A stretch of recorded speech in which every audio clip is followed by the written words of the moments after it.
welcome to year one. Thanks for being here. This is a podcast meant to dive deeper into the successes, fears, hacks, the good, the scary, all of it about first-year ownership of an independent agency. I'm your host, Christian Gani, co-founder and partner at Outerkind. We're a creative agency based in Denver, Colorado. It's worth pointing out that today's show is fully supported and produced by Indie Agency News. For more information, head over to indieagency.news for all the latest. I get asked a lot of questions about this podcast. Why are we here is the first one, most commonly asked. And there's really three reasons, just to point that out. Number one is to educate individuals in the creative services and agency landscape about the realities of starting something new and taking that leap. Number two would be to serve this agency talent community around the world and provide them with some insights and confidence and belief about new agency creation. And third, but perhaps most importantly, is to really inspire the audience, right? The word turbulent and agency ought to be listed next to each other in a dictionary. It's the reality of our business. The dynamics are constantly changing.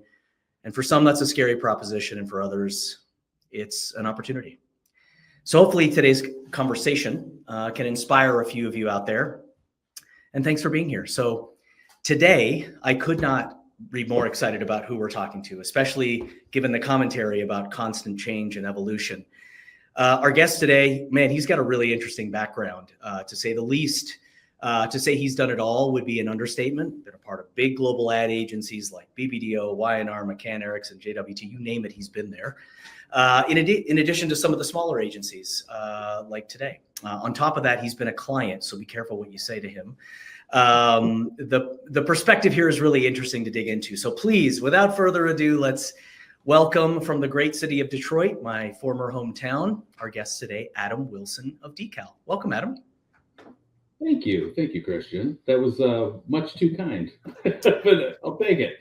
Well, we start kind and we get a little bit more ornery as the day goes on. But but no, honestly, from Detroit then. Not from Detroit, although I did call it home. Met my wife there. Okay. It was an interesting time. Miss and love that city greatly. But I wanted to dive right into this. I get a ton of questions as an agency co-founder. I'm sure you do as well. I guess I always like to ask this question first, like the moment you knew that you needed to start something of your own, was there this tipping point or moment or occasion or client that sort of pushed you into this decision to start Decal? It's plural. Moments. A lot of moments. Probably going way back to my Chicago days. I was at McGarry Bone for a while. I mean, I guess the way to preface this would be, I think like a lot of us in this industry have had a healthy love-hate relationship with the ad business. And so there was a lot of asking why are we doing it this way? Why are we doing it that way? So I wouldn't say it was one sort of formidable moment that was like, oh, I want to start an agency. It was just sort of brick by brick, maybe paper cut by paper cut of like, walking out of pitch rooms at big agencies and going, whoa, we are not solving their problems. We are selling them services. And then that sort of stayed there. And then, down the road, it was another thing. When I was a client, it was like, oh man, great agencies. I get to work with great agencies and I had a great in-house team, but man, the agency was like a black box, right? So, and a lot of it was it was like operational sort of approach to servicing clients that kind of built up, like something's got to change. So that was sort of the first part of it. And then there were other moments where it was like, when I started getting more deeper into strategic planning and road mapping and all of that stuff, especially with my job at Carhartt, it was just like, why are we relying so much on demographics? Like, we're just not painting a clear picture of who it is we're talking to and what they care about. And like who that, like, do we talk about that? Like, do we talk that way at dinner parties when we meet people? It's like, what's your household income and your gender and your, where you live and your education? And it's like, no, we talk about the things we're interested in. So to answer your question, finally, it was a lot of different moments that added up to maybe there's a different way to do this. So I didn't just wake up one day and go, hey, let's come up with a funny name and stand up a Squarespace site and say we're agency veterans and we're smaller and faster. Like it had to be something a little more meaningful than that. If we were but I do think what you said though is rooted in what makes agencies creative, which is how do we challenge the status quo to get to a better solution for clients? At least that's what I heard you say. I know that there are people listening that are probably thinking, gee, I'd really love to do that, no matter what journey they're on, like a pivotal moment or a series of moments, as you just described, where they say, gee, I'd really like to do that, but I don't have clients that might or might not come with me. Like in those early days, did you start with clients? Did you earn clients over a period of time? Talk to me about those early days and when you took that leap, what work looked like. Right. So we didn't have a client. And we probably should. I would highly recommend that. But before you do that, really figure out what is your unique proposition as an agency. What unmet need are you going to fulfill for a client? Because, as we all know, a client can become suddenly become what the agency is all about, or a reflection of the agency. Adam, you said something in your last response that I thought was interesting about, at our agency, when we started, what mattered to us sort of influenced our work in different ways. And perusing your website, maybe that perspective is also shared at Decal. Does what matter to you and your founders influence your work? And if so, maybe share an example or two how that might come to life. It does. I think in general, one of the things that Tony would, when he's done talks and anytime we've appeared together for, to do a talk or whatever, the thing that drew him to this was he had been around brands and agencies, for many, many years. And whether it was skateboarding or other sort of subculture driven interests that are being depicted in advertising or, in a commercial or whatever, he just saw through how sort of inauthentic it really was. And the word authenticity gets thrown around a lot and everyone wants it and everyone says they need it and go after it. But for us, it kind of is the holy grail. Above that is strategy. And we have found a way to make sure that there's a lot of authenticity built into our strategy and how we get to know audiences a lot better. That's a whole nother segment, but it really comes down to let's make sure that any of the work we do is believable, right? It has to entertain and it has to be emotive or it has to be funny or it has to elicit all those emotions. But at the end of the day, it has to be believable and people have to see themselves in it. I would say our work for Wolverine is a great example of that. To really truly understand hardworking blue collar folks. Of course, I had a bit of a head start working at Carhartt for a while. You go out and touch grass. You go out and you talk to them. And one of the best lines in was a whole campaign, a whole brand platform called Outdo Every Day. Is really about the boots that they make. They've been making for 150 years. Comfort is sort of the price of entry. It's about outlasting. It's about being on your feet all day. And anyone in the trades will tell you, even in the military. But we were talking to a guy who owns a big excavating company. And he said, look behind me. I've got $2.5 million worth of equipment here.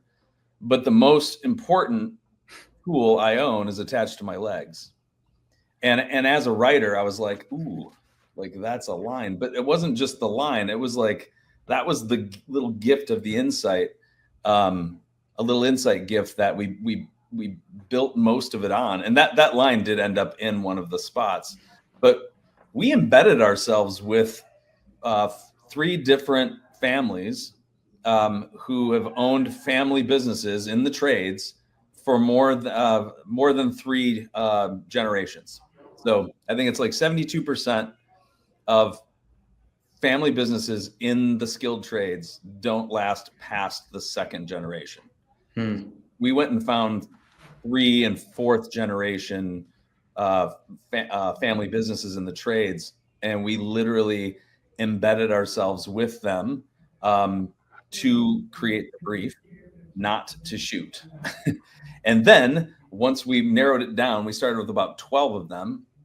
We narrowed it down to 3, and we went and spent time with them and brought cameras with us that time and shot everything documentary first. So all the spots, all the ads were made from that stuff, including the actual little mini documentaries. But that's what's important to us. To bring it back to your original question, that's what's important to us is truth, and that it is serving the strategy. And because there is a through line from a 30-second video that someone might see on YouTube all the way up to that time we spent with those folks to develop our brief.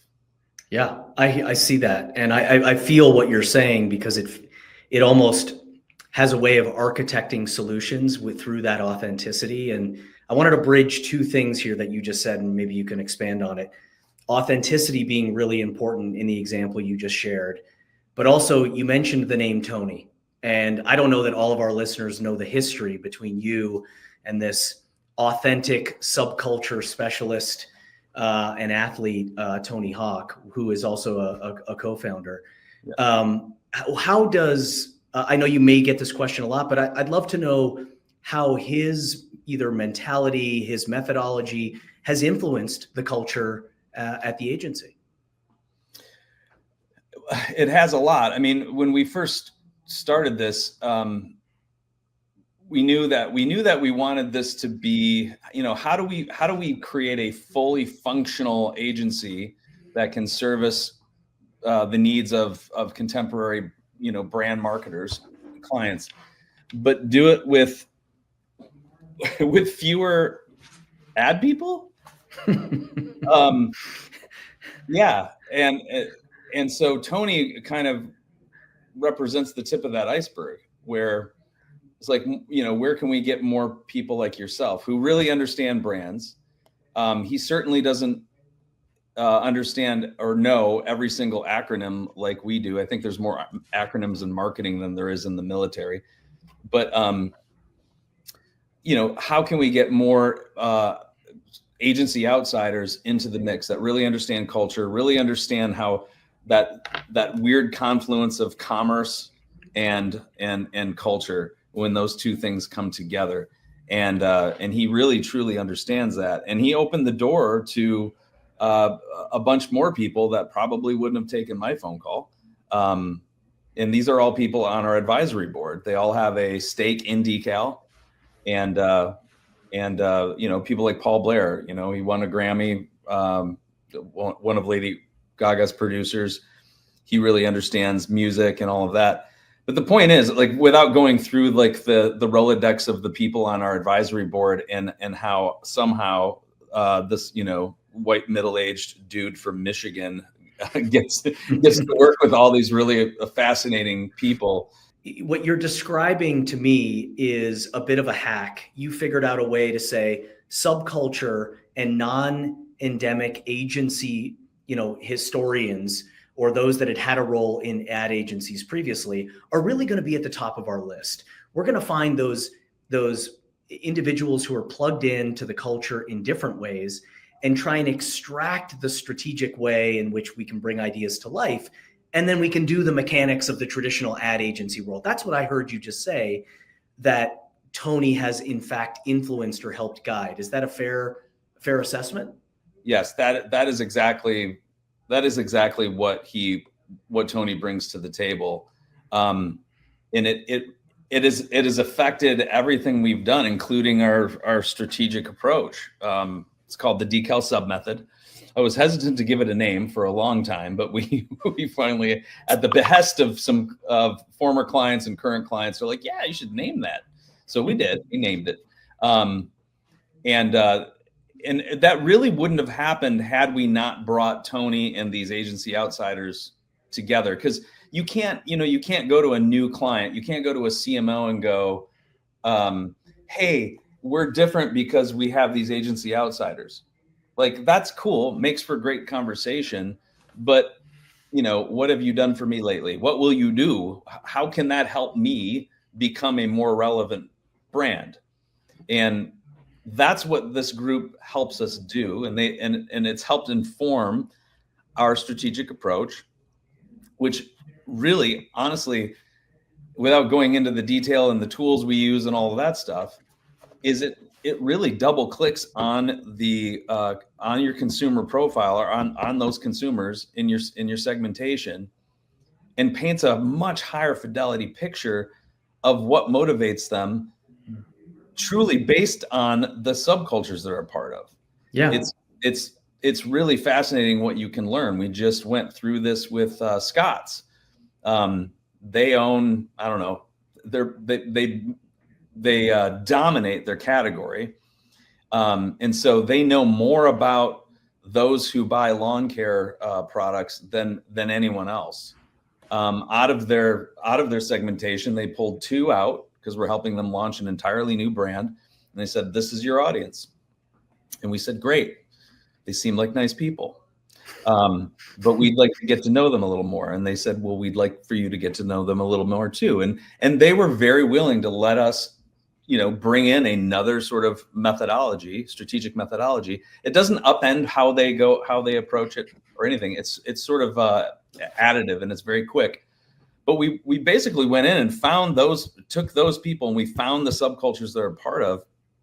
And we learned a hell of a lot more about why they would buy into this new brand that we're launching with them, along with the product line that they've got, and how that's different from the Scott's master brand. Adam, I think that's brilliant. I really do. I wonder actually where in the history of ad agencies we kind of got away from that. We got away from, like, we want to get to know these guys a little bit better. We want to understand culturally what drives them, versus, as you said at the outset, at the dinner party, what's your demographic? What zip code do you live in? What size house are you in? Like, those attributes are probably less important. We did get away from it as an industry. The pendulum swung hard to, data-driven performance marketing, which, look, there's a role for that, right? I'm here to tell you, when I was at Carhartt, if you make the top of the funnel a lot more interesting, and you're truthful and you're authentic with the work, your mid and lower funnel stuff gets a lot more efficient, and you generally have to spend less on it. But you're right. The industry swung really hard to seeing people through numbers, and as marketers, we like to bucket people, right? Like, we put people in buckets. Yeah, I guess the shorthand would be, hey, brand leaders, bring us your buckets of people, and we're going to jump in the bucket, and we're going to get to know them. We're going to touch grass. We're going to have conversations with them. We're using a little bit of AI to find the subcultures these people are a part of. Because, look, at the end of the day, we like to say subcultures are greater than demographics. It doesn't mean demographics don't have a role, but you're going to paint a much higher fidelity image of your consumer if you go and touch grass, and if you find out the things that they truly are interested in. Everyone's got their persona slide, and there's always that little spot in the bottom right corner, or wherever you put it, that says passions and interests.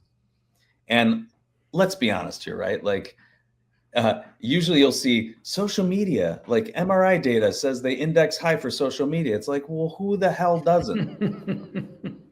I want to know, what are they spending time on? Like, what Reddits are they on, right? Yeah. Are they on, like, JDM forums? Because they're way into, now I'm being biased, because Look, I'm a 51-year-old man who has always wanted a Subaru WRX. And maybe it's a midlife crisis, but I went and got one. Guess what Reddits I'm on now? You're on those Reddits. Right? And guess what? If you take a snapshot of all those people having conversations and coalescing around this thing we're super passionate about and want to learn more about, age doesn't matter, gender doesn't matter, household income doesn't, none of the demographics matter. Right. We're all coalescing around an idea, and man, do people get talking when you start talking to them and having a conversation around their true interests. You're right. Yeah. And I mean, we could spend the rest of this trying to understand a little bit more about what other Reddits or subreddits you're in, but I know that that's not this kind of show. So, just to wrap up our conversation, I did want to ask a question that I think is often asked of me as well, but is one that is somewhat emotional and maybe even sentimental. But take yourself back to the day you left your client job and you said decal is the way of the future, and your website's live and your email works, but there's nothing in the inbox. What would you say to those that are sitting on the sidelines, that are thinking, and they're right there on the precipice about making a leap? What would you say to them, or what would you say to yourself at that very moment? Yeah, that's a really good question. I would say take a look around at what everyone's doing and find that thing that you're going to do really well. I know that sounds cliche, but I haven't talked to the founders of other shops, right? Like Partyland, great shop. What I love is that, their provocation is really clear. Where'd the humor go in advertising? That's what we do. And you can go to them for that.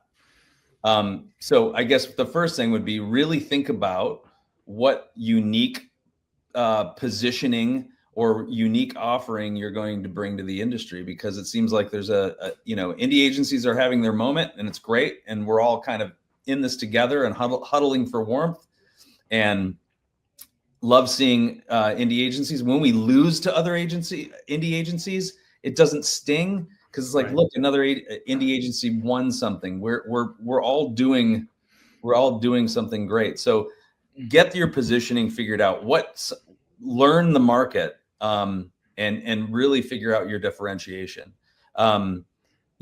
Launching 6 years ago with Tony Hawk, we had a big PR splash. There was lots of interest, right? We didn't have our unique positioning totally figured out. Right? There was a little bit of naivete I'm willing to talk about in that, well, that should be enough. I mean, it wasn't that simple. We certainly had aspirations of doing strategy differently, and it took us a minute. It took us a minute to get there. But do that. I mean, if I could go back and whisper into my ear 6 years ago, it would be two things. Get your positioning figured out. The Tony Hawk thing, that's cool and everything, but there's gotta be substance, and you got to bring something different. And I would remind myself, you've been a brand leader before, and you've been let down or underwhelmed or whatever the case may be. Those jobs are hard. So what are you going to do for a brand leader that they can't get anywhere else? Or can you do it better than what other people are doing? That would be the first thing. And then the second thing I probably would have whispered into my ear is, you had nothing to do with business development up until this point. Find someone who does.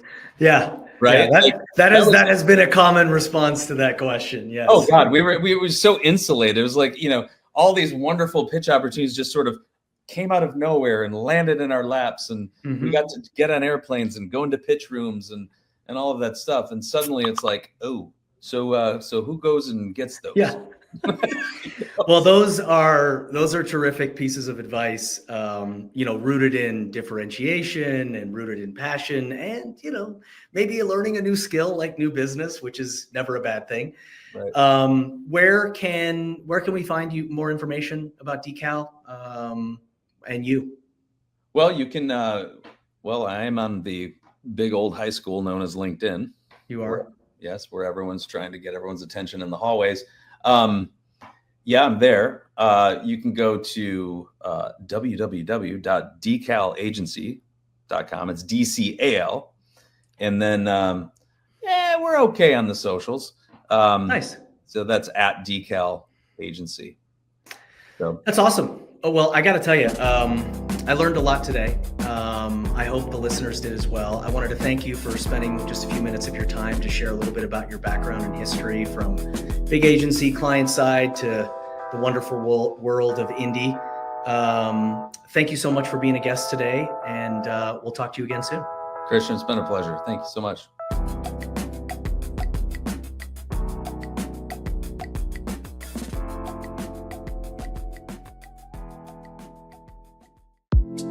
Hello, everybody, and thank you for your support of Indie Agency News.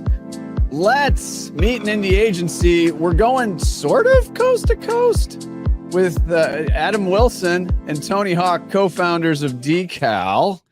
Gentlemen, thanks so much for joining us. I want to kick off with a little bit of background on the agency. Either of you, this is a little bit of a jump ball. And then Tony, I need to tell you a quick story about my son's name and something about his name, which I think you'll find moderately amusing. But let's start with founding of the agency, when it started, and how it got started. Sure, I'll get it going because Tony has a cool little story, I think, about how I was able to get his attention. Cool.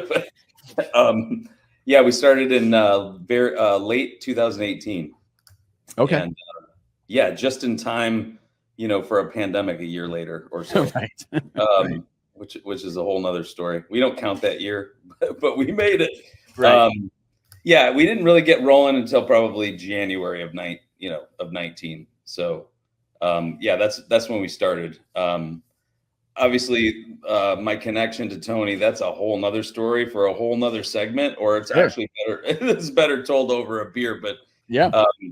Skateboarding strikes again, right? Like, it's a beautiful thing that the community of skateboarding, even globally, is so tight knit that you're only a degree or two separated, right, from folks like Tony. So, I wanted to start an agency. I always did, even though I've had a love-hate relationship with the business. But that drove a lot of the kind of agency I wanted to build with my partner Ryan, who couldn't make it. And of course, you can only handle two people at a time, it sounds like. So, that led us to, this has got to be different. It seems like a new indie agency, which is great. Mm-hmm. Pops up every month, and a funny name, and they're veterans, and they say, we're different because we're smaller or whatever. Some have certainly transcended that thing, but we really wanted this thing to be different and be an agency of outsiders. And so, and Tony, to me, represented that person who understands culture. He obviously, I'm going to sit here and speak for him and read off his resume. He's sitting right there, Adam. Yeah. But he opened the door to bringing in agency outsiders that were really connected to subcultures. So, getting him involved, I thought long and hard about it, and that's where I'll let Tony take. Yeah. And Tony, you're sort of the OG, well-known person in the agency business, because you start seeing a lot of celebrities, athletes. You start seeing a lot of people in culture that are dipping into this. What was the appeal to you? Well, it definitely wasn't trying to follow other celebrities. It was more the totally. idea. Yeah. I think it was more the idea that we could create something from the inside that wasn't a marketing agent's view of what we do or how to present it. And I think if nothing else, I based all of my marketing and campaigns on authenticity and keeping skating's integrity at the utmost priority. So, and just the culture, like our culture, street culture, it's not just skateboarding. It's a lot of different things, music and art and other sports as well. So I just felt like we have so much experience and success based on how we have done things that we could do it ourselves. And well, the way it came to be was, firstly, I rarely tell the story, but Adam invited our team while we were in Detroit one year to skate an empty pool that was his friend's pool. Am I got that right? Your friend's pool? Yeah. His wife made him empty it. Oh my God. Yeah. And if you drain it, we will come. So that is true. So, it's very rare that you get permission to skate a backyard pool. Right. And so we came and it was fun. In fact, actually ended up in one of our big videos, the footage from that. And then later on we kept in touch because my wife's from Detroit, so we have family there. Oh, okay. And then Adam sent me a press release about he and I doing a company together, an agency together. Okay. That looked legit. In fact, when I first started reading it, it was concerning.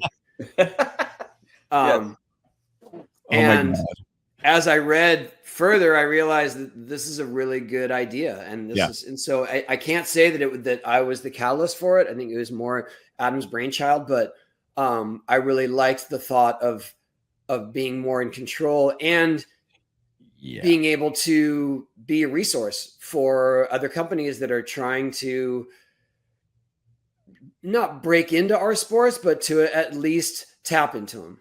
Yeah. And I think you brought up a really, the word that we bandy about in this industry is the A word, authenticity, right? Mm-hmm. And it has various permutations, and oftentimes it is diluted. I don't want to say diluted, but some people are deluded in thinking that they can come into an authentic place. And what is interesting is that observing this, to your point, Tony, maintaining the integrity of the culture, that's where it starts, and everything stems out of that. So it's building up as opposed to a top-down mentality. Can I want to jump in on this because it's so Tony's got the blueprint for sort of being a steward of the culture of skate, which as he mentioned, there's more to it. There's many layers, right? Sure. And you can no one owns it. There's these unwritten rules that ebb and flow with any sort of subculture. So put another word on your bingo card for this talk, because I'm gonna use the word subculture quite a bit because sure. It's the blueprint. So if you know a subculture well, you kind of know all the other ones because that's a fair point.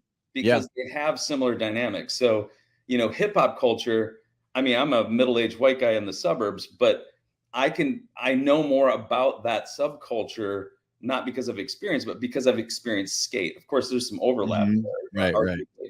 But even when we work with companies like Wolverine or Gibson, another fancy term that marketers use is endemic, right? But subcultures, right.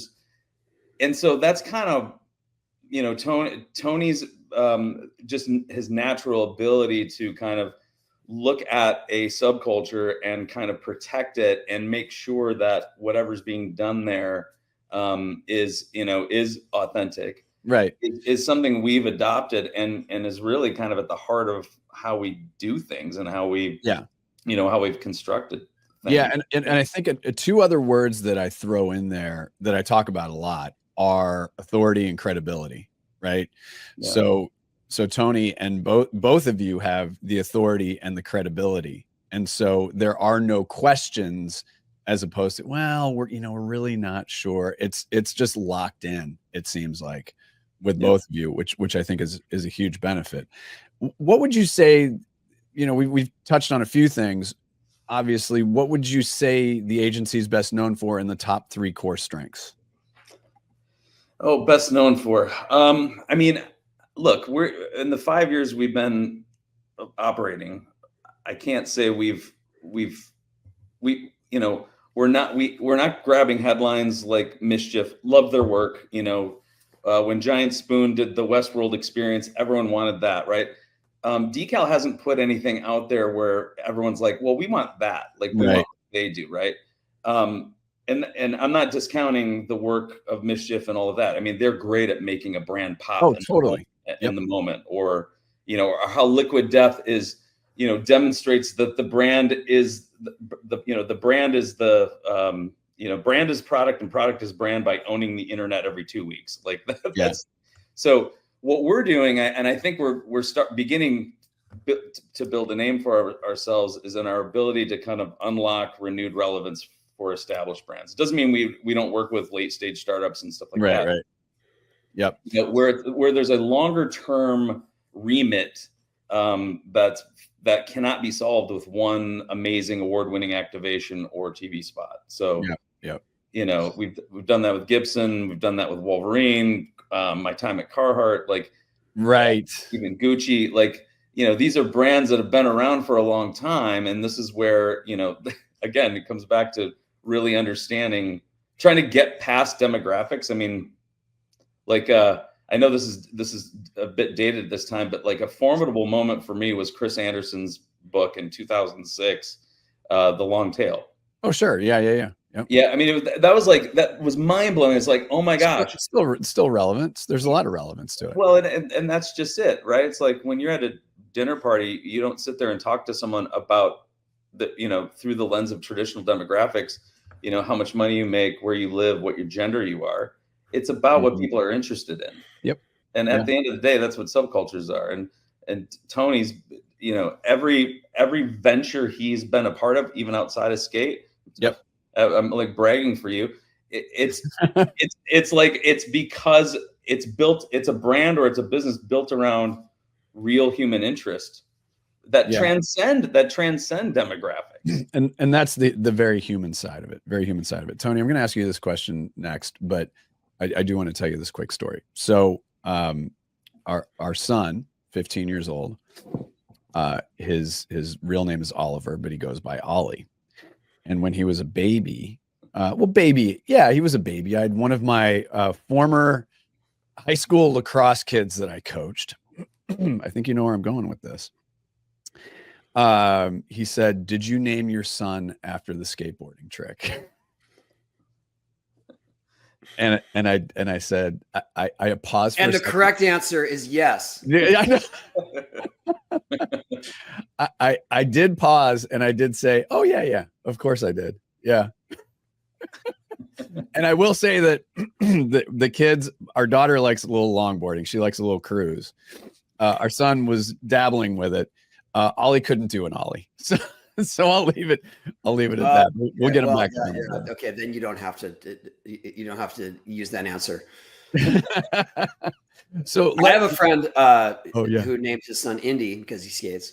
Okay, I like that a lot. And he actually is really good at skating and can do Indy air, so that tracks. I love it. Okay, awesome. What would be a skateboarding trick that you would never name your kid? 720? Steelfish.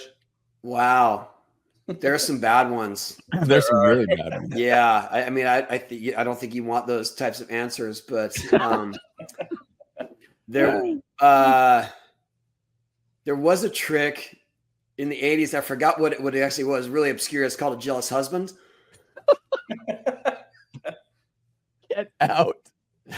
What would that be the closest thing to? Like, it's some kind of hand plan. I can't remember what it was. I want to say it's close to a woolly mammoth or a good buddy, but you know, any of those names would be amazing. Yeah. Okay. I like that. All right. So here's the real question. Why is being independent important for you and for this agency? And Tony, I want to start with you on that. The buck stops here. Mm-hmm. We don't have to answer to some bigger conglomeration or to a committee, and we can base our opinions and our creativity on intuition as opposed to what we think a democratic vote would be. Right. I think that's the bottom line, and take chances. I mean, that's really the most liberating part of what we do is that we can take the chance and it's not like we're going so far outside the box that it's just going to fall flat, but right. We can get a little more edgy. Yep. I like that. Adam, I'm going to move over to you on this question. What's the main reason a brand should work with Decal? Oh, geez. I'm going to say inventiveness. You know, we're not, and I honestly, I think that comes from so many of us coming from skate background, because it's sort of built in, right? Just to always be iterating. And then, you know, and also there's a toughness part of it too, that's sort of intertwined in there, where it's like, you know, we're trying to be artistic physically, right? You're trying to iterate, but then when you take a slam, you got to get right back up. And which is, you know, kind of like an analog to the ad industry, or at least being a creative in this business. I would say that, you know, a more, you know, something you know, potential clients could wrap their arms around is we're just, you know, we know in-house brand teams are on the rise. I don't know, last number I saw is like, you know, 70% of, you know, at least Fortune 1000 companies are building in-house brand teams.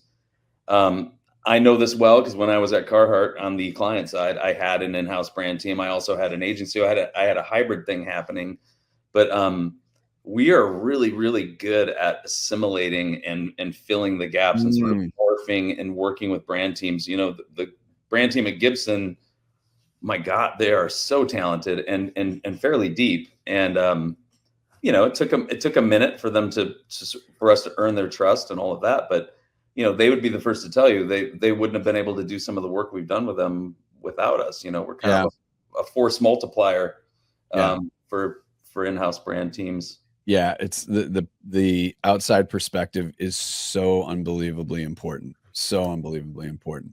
Tony, I'll start with you on this one. Why should talent be putting Decal on their list? What do you think talent will get out of coming to Decal?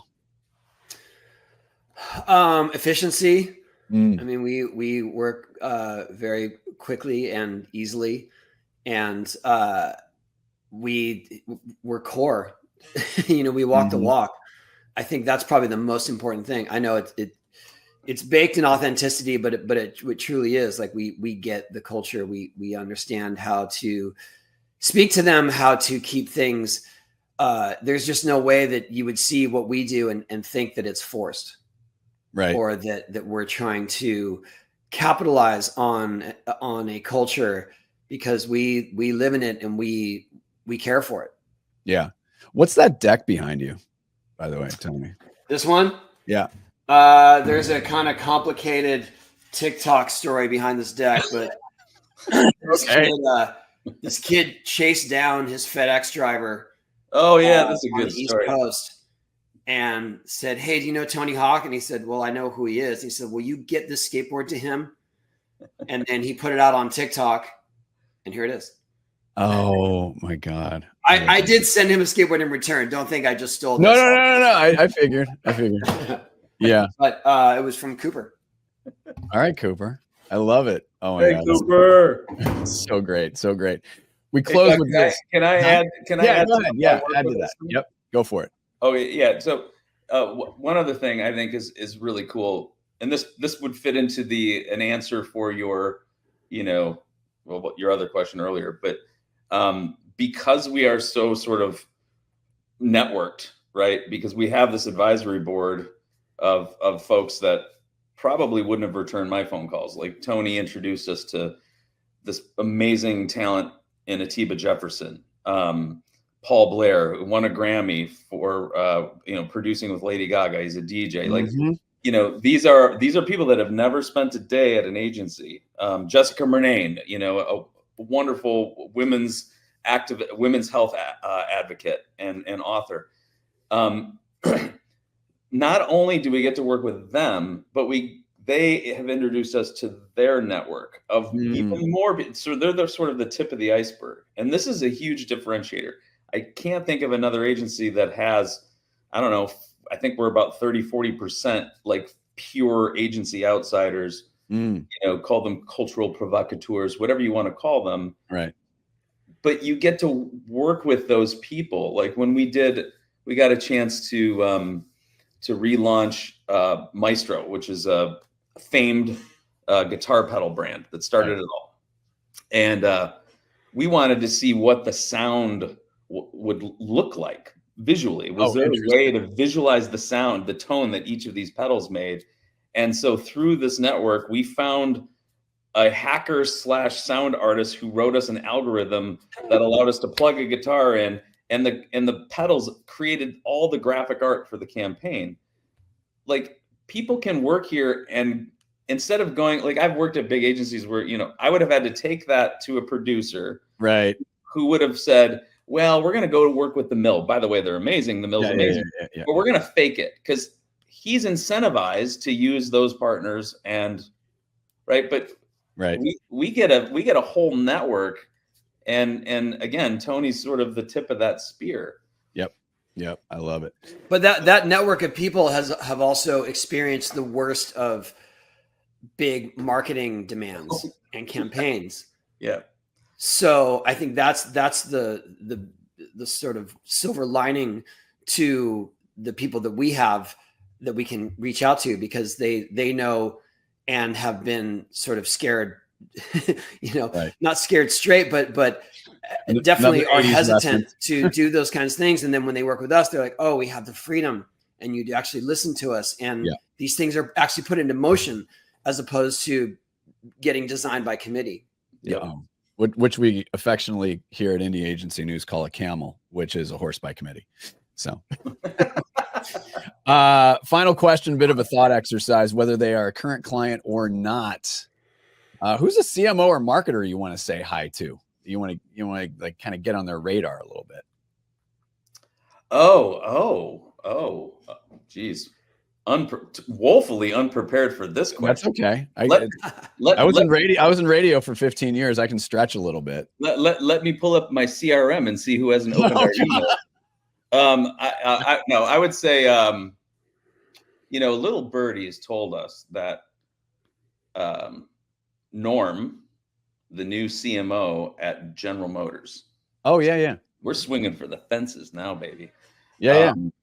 Has come in and has said, we've got to innovate, and we got to maybe get our costs under control. And as you can imagine, there's massive holding company agencies that dominate that roster. Sure. And he has said, we can even explore making a roster of smaller independent boutiques where we don't have to spend as much money, and maybe we get just as big a thinking. So Norm, if you're hearing this, you've opened 3 of my emails. Oh, CRM. But I haven't gotten a response. Okay. So maybe, maybe it'll help if Tony emails them. I don't know. No, this is such a Detroit way of doing it, right? So, well, if it moves the needle, then I also choose Norm.